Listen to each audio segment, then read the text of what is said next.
Let me start by saying a few words. My name is Offer. I'm from the Israeli Forum for Relational Psychoanalysis and Psychotherapy. So I wrote a few things.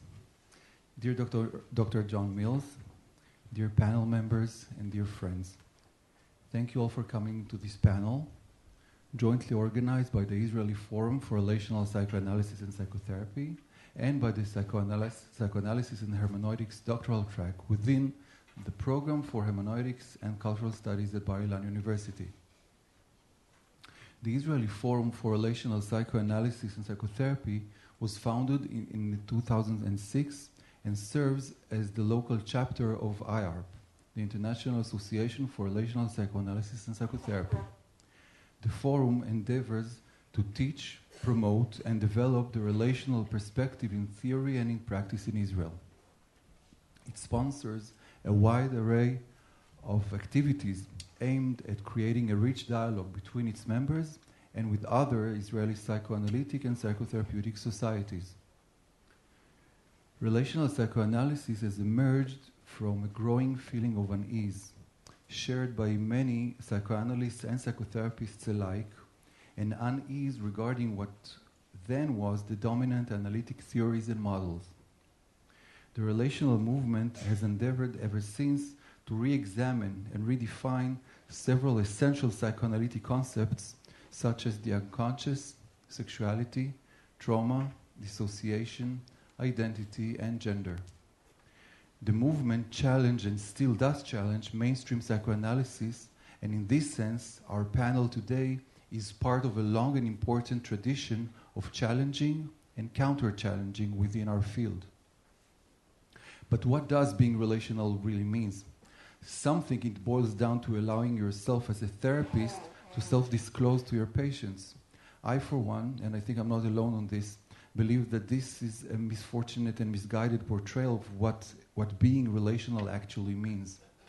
I think that being relational entails, well, part of being relational entails a constant striving to allow ourselves to be vulnerable with one another, also with our patients.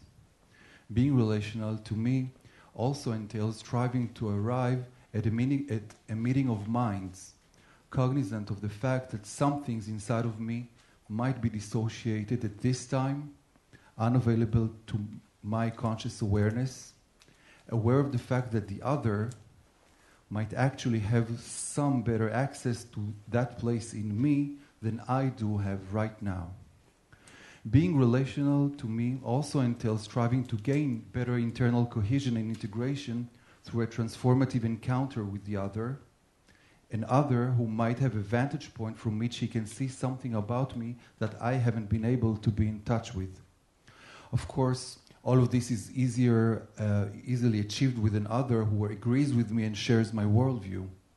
It is much more difficult when the other tells me something that at least a part inside of me doesn't really want to know. Our panel today is the result of our invitation to an other who was invited to tell us something about our own dissociations, about our own unconscious. In the exact same manner, our invitation to meet this other entails the possibility that he as well will be presented with his own dissociations, with his own unconscious. In this meeting today, we all may be transformed, or maybe it's better put, we might be transformed. In any case, no doubt that it's an invitation from one subject to another to create an intersubjectively, mutually enriching encounter. In fact, as I came to think about it, most of the work we do at the Israeli Relational Forum tries to create just that.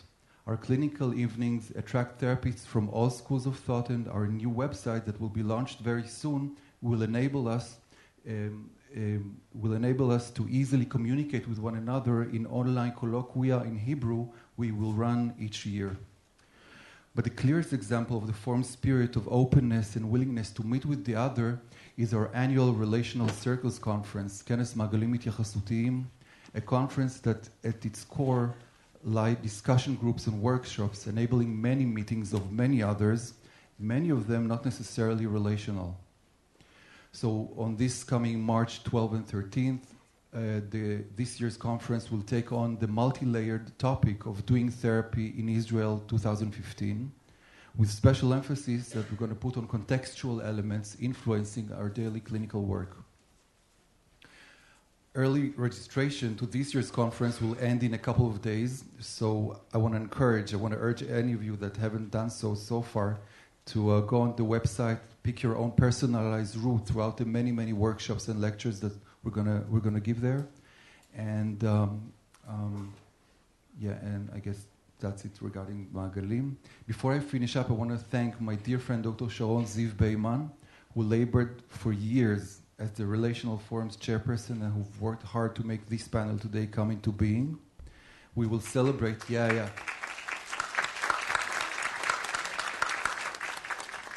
We will celebrate Sharon's role and many achievements as the forum's leader soon at the Relational Circle Conference, so that's another reason to come. It's going to be fun. I want to thank my friends and colleagues at the Relational Forums board, a very, very special, talented, and dear group of people with whom work is ever so playful and fun. I want to also thank Dr. Anir Govrin from the Psychoanalysis and Hermeneutics program for being such a great friend and ally throughout the process of organizing this day together. So thank you.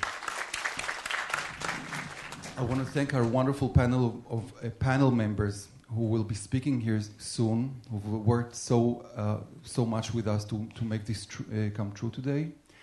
And also, lastly, I want to thank Chris Newald, our chief administrator, who was the man in charge of so many aspects of planning and organizing, so many details that without him, none of us were here today. So thank you, Chris. Sure. Okay. And I want to thank you all for joining us today, and I hope we will all enjoy a fantastic meeting of minds. Okay. And now I want to invite Professor Dov שוורץ from the interdisciplinary program here in Bar-Ilan, please. Good morning. I welcome all the participants of this very important conference, at least to my mind. When I read the topic of the conference, it came to my mind the famous verses from Exodus when God says to Moses, I shall take you out from Egypt, I shall save you from the hands of the Egyptians, I will redeem you, and I'll take you to the land of Israel. Now, the ancient Jewish poetry reads this verse otherwise. It reads, instead of, I shall take you out from Egypt, I shall be taken out of Egypt. That means that when God redeems the people of Israel, actually, she redeemed itself as well. And also the ancient Midrash take these ideas, adopt this idea, and actually the Kabbalah elaborates this idea and take it into extremity. Actually, the Kabbalah says that man mends God. That means that God actually has to be mended.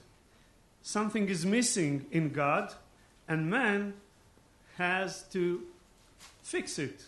And we call it, in the research, we call it the theologic principle, that man actually mends God. And I think that this is a very insightful idea, that when God redeems someone else, he is redeemed itself. And I think this is all about when I think about relational theory in psychoanalysis. So I wish you all an experience of knowledge and emotional experience. And I want to thank the committee of this conference, especially Anel Guvrin, Liran Radzinski, and all the participants. And I wish us all actually intellectual and emotional experience. Thank you very much.